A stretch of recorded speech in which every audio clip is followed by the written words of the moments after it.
Hello. In this video, I want to go through some example problems where we have scenarios that have friction. Um, I kind of want to start these simply, and we're going to build up. So we're going to start with no friction on a level surface, then include friction.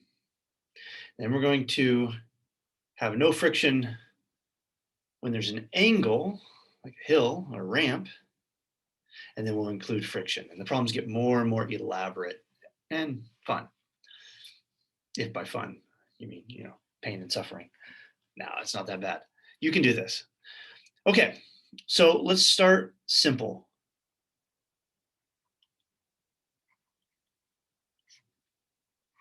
No friction. All right. Um, let's imagine we have the following setup. We have a table with a box, and for whatever reason, there's no friction. Magic. Sometimes you need a little magic. Okay, and this is happening on Earth, though. Don't worry about that. So, if it's happening on Earth, let's put in some numbers. Let's say the mass of the box is, let's just make it 10 kilograms. Okay, so the mass of the box is 10 kilograms. Very good. So it sits here, and let's assume that there is a rope, so some tension pulling, and let's say that is, let's say it's 100 newtons. Okay. Sorry, let's make it not 100 newtons. Let's make it 50 newtons.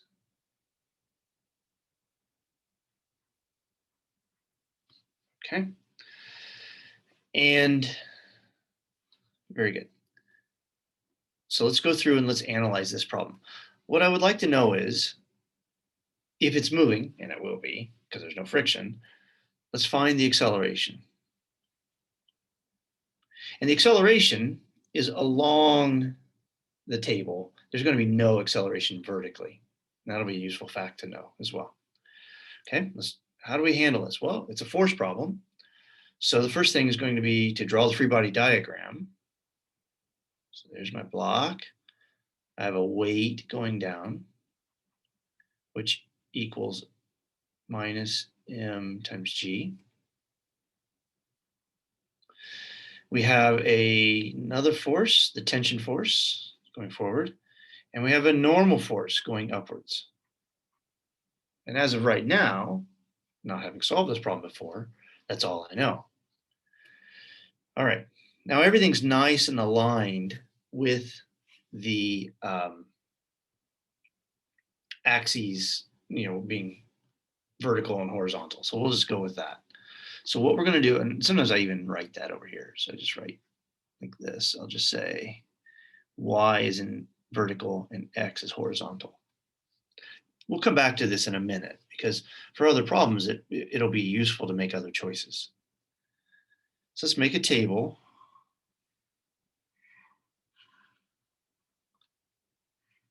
So I have my forces.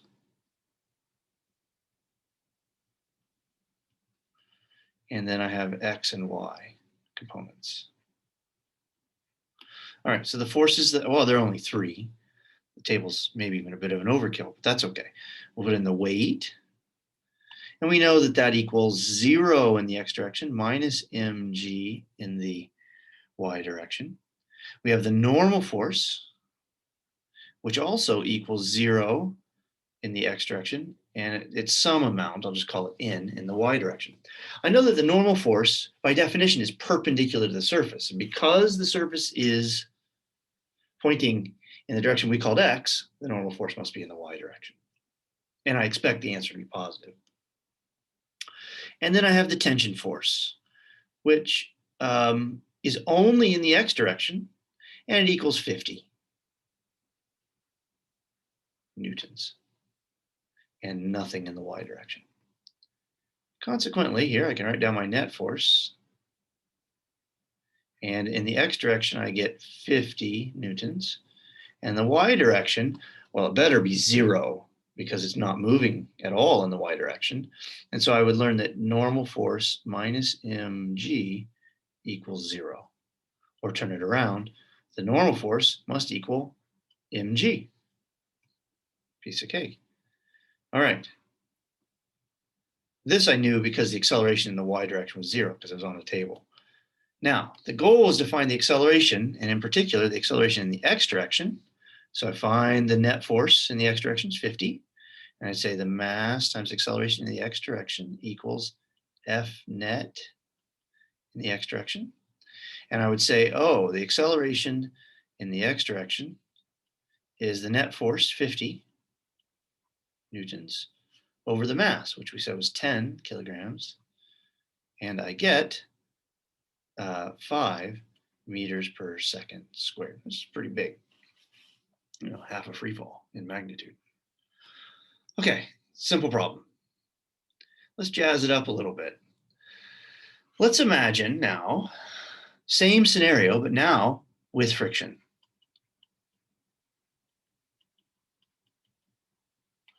Assume we have mu sub k equals, let's just make a number here. Let's say it's 0.3, and we'll say mu sub s equals 0.6. Okay, and you need to know a little bit more maybe about the startup. So let's assume V initial is 0. So we'll say it starts at rest. So at the very first moment, it's still stationary. And what I want to know is, first, does it accelerate? And if not, if it doesn't accelerate, what force would be required to make it accelerate? So let's see. Let's say, okay, so now I don't know whether I use static or kinetic friction. So I'm just going to draw my free body diagram with a general friction force, and we'll go from there. Okay. So I have the normal force, the weight. The weight doesn't change because that's between the object and the earth. So the weight doesn't care about friction. We have the tension going forward, which we said was 10 newtons. Sorry, 50 newtons. I can't remember anything. And because the tension force is pulling it forward, the friction force, whatever it is, will oppose that. Okay. In fact, I'm actually not saying this right. Because the velocity is 0, the friction force is going to be static friction. The question is really, is it the maximum static friction or just whatever it takes to keep things stationary? That's really the way to say it. We'll use the kinetic coefficient here in a minute. All right, so I go through, make my table, and what I'm going to do is I'm going to assume that it's stationary, make an assumption, assume it's stationary, and then I'm going to get an answer for the static friction force. And then what I'm going to do is compare that number to the maximum possible static friction. And if the number I need to keep it still is bigger than what's possible, then I know it's not going to stay still, and it's going to accelerate. Okay. So I draw my forces, and I have X and Y.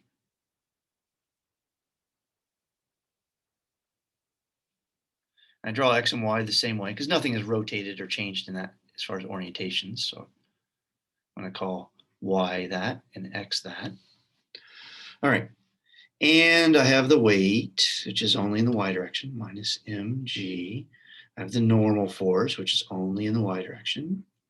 and I have the tension force, which is going to be 50 newtons, nothing in the y direction. This is all just as before.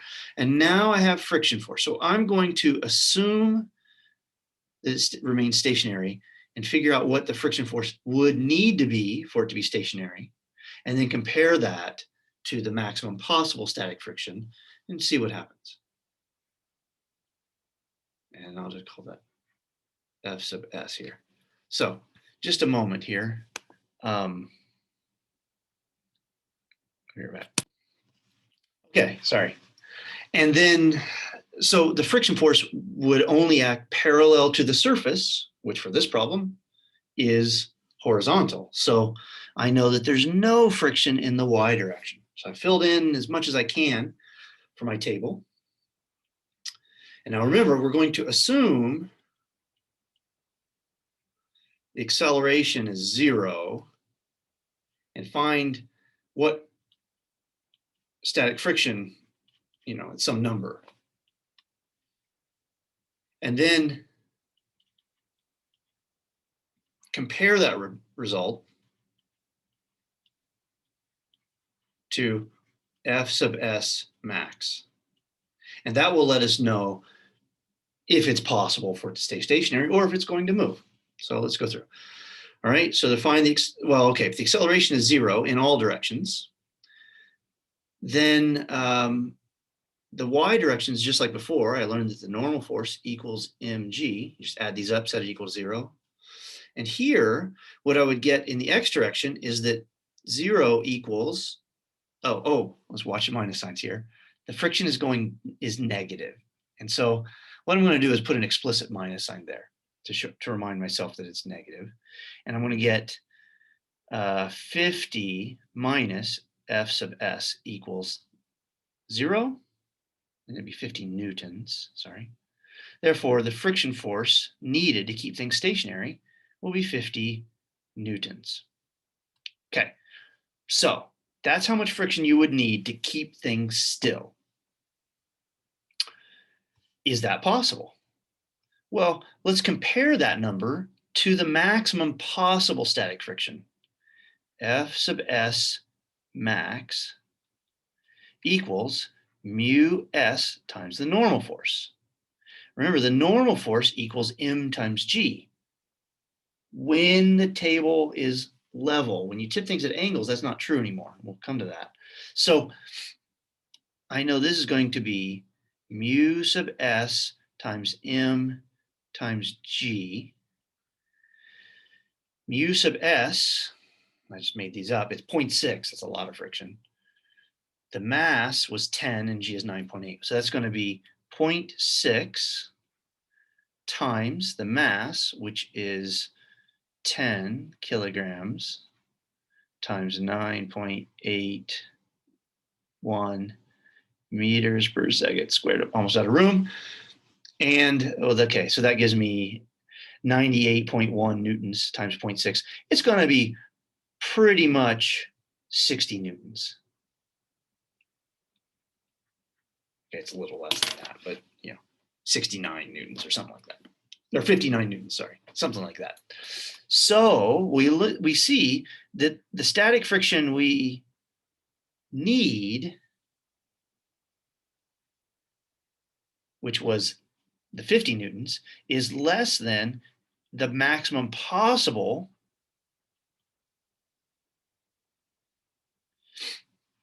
therefore it remains stationary.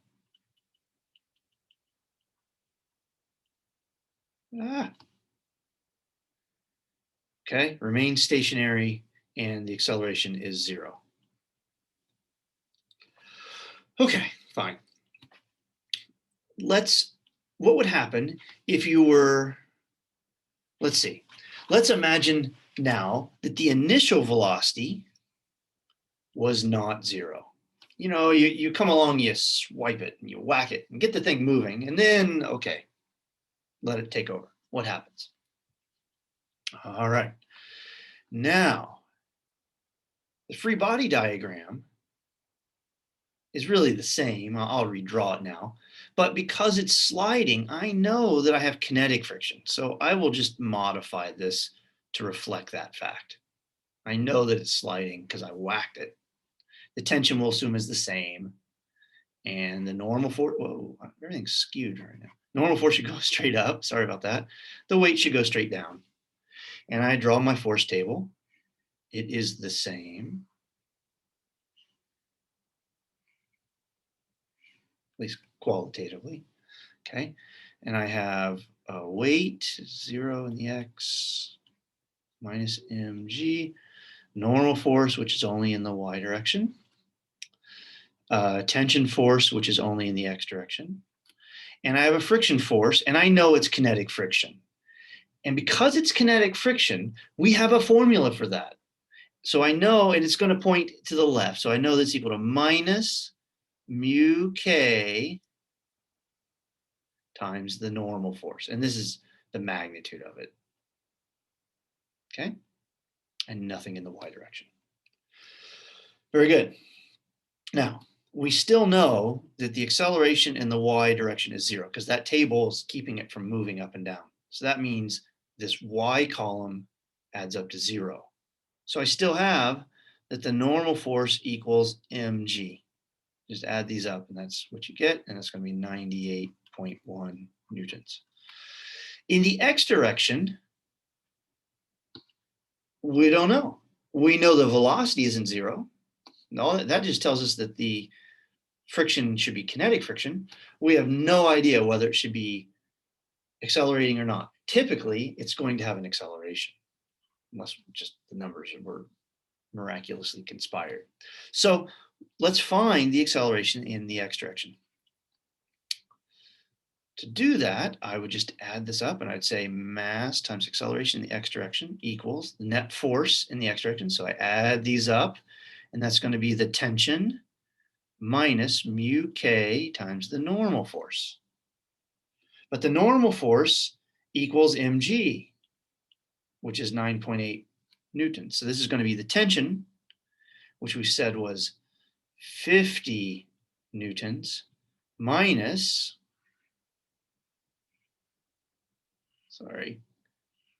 mu k, which was 0.3,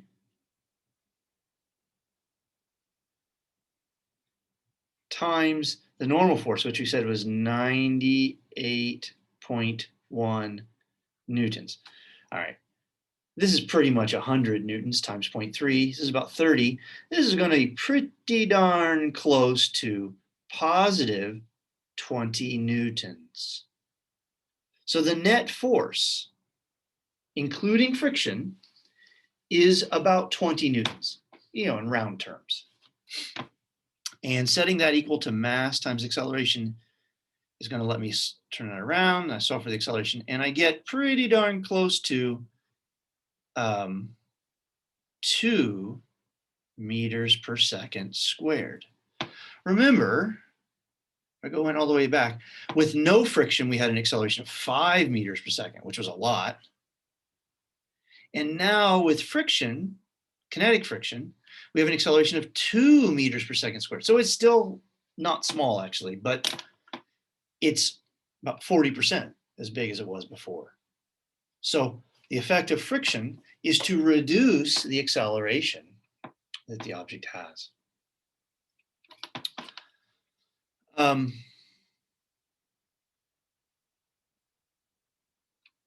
Very good.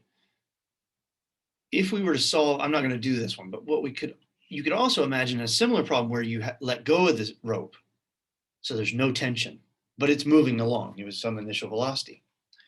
If the tension were to become 0, then the net force in the x direction would be only the friction, which would be a negative force leading to a negative acceleration, and the object would slow down, which mirrors our everyday experience. So that's how that works. Let's do another example. Let's take the same block, and now let's work it out for the situation where the table is tipped. And I'm going to do it at 30 degrees so that I get an answer that's nicer, That's something I can kind of do in my head. So we're going to assume this is 30 degrees. Oh, let's solve this with and without friction. So start with no friction.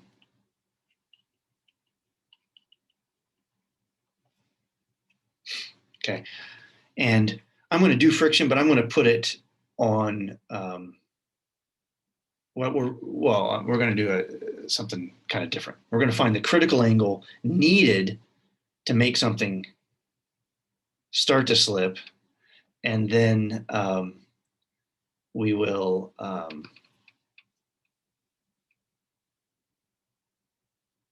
solve a problem where it slides, and then we'll work out the acceleration along the table. So with no friction, let's draw the free body diagram. All right, now the weight always goes straight down. Okay, there's no friction. The weight goes straight down towards the surface of the earth. The normal force is always perpendicular to the surface. So it's going to kick at some angle. Okay, and that's it. There's a normal force and a weight. Now we have to make a choice. We typically say X is horizontal, Y is vertical. But that's not the best choice. And here's this way to say it better. Choose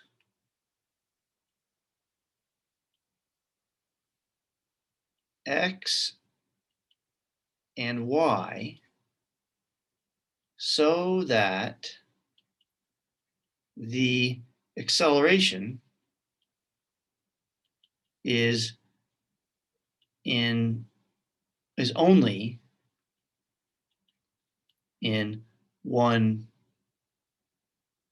coordinate. Okay, so in this case, this block, we know there's no friction, so it's going to accelerate along the table. So it is useful to choose the X and Y, what we call X and Y, to be so that the acceleration is only in one direction. It allows us to set things to 0. And furthermore, when I have a ramp problem, I like to say uphill is positive and downhill is negative. So regardless of how things are drawn, whichever way is up the hill, I'm going to call that positive, even if that means X kind of goes to the left. But that's just what I like to do. So for this problem, I'm going to sketch in what I call X and Y. I'm going to call X up the hill, and Y then would be perpendicular. You don't have to do that. But, lots of times when you're solving problems, there are many ways you can do it. And you come to a fork in the road. You get a choice between a cookie and a kick in the head. And if you have a choice between a cookie and a kick in the head, choose the cookie. Just saying. So I promise you, this is the way to go. All right. So this is the way to choose X and Y for this problem. So if I do that, then I have to do trigonometry according to that choice. Now the normal force is already aligned with the y-axis, no problem. But for the weight, I see that the weight is neither in the X nor the Y. So I'm going to break it into components.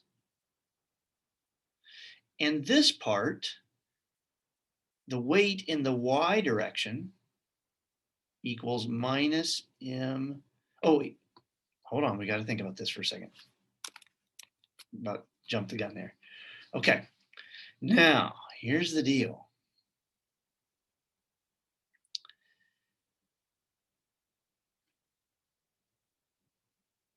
This normal force has been tipped 30 degrees from what it was before.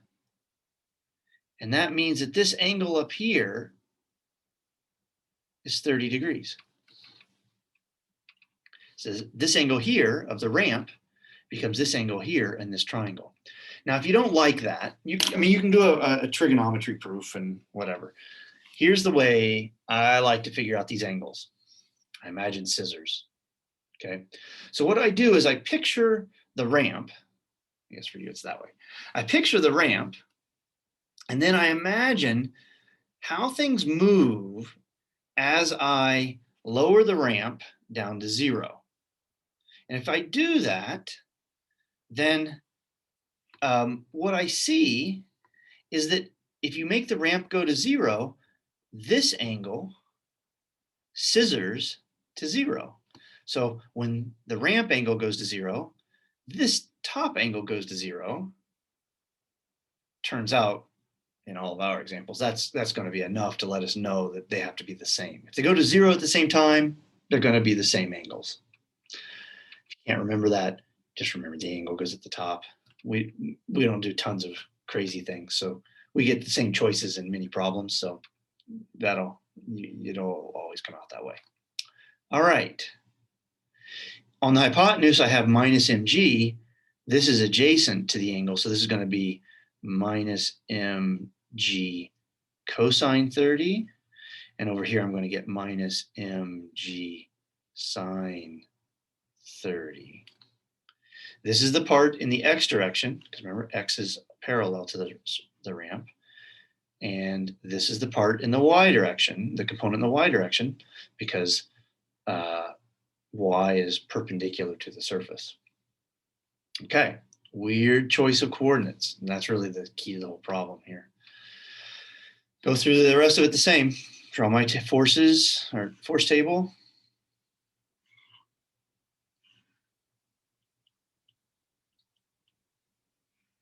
X and Y.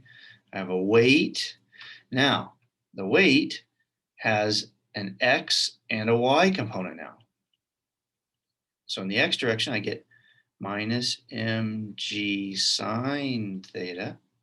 And in the Y direction, I get minus mg cosine theta. And the only other force in the problem was the normal force, which only went in the Y direction. So it was 0 in the X, because it was only perpendicular to the ramp. Okay.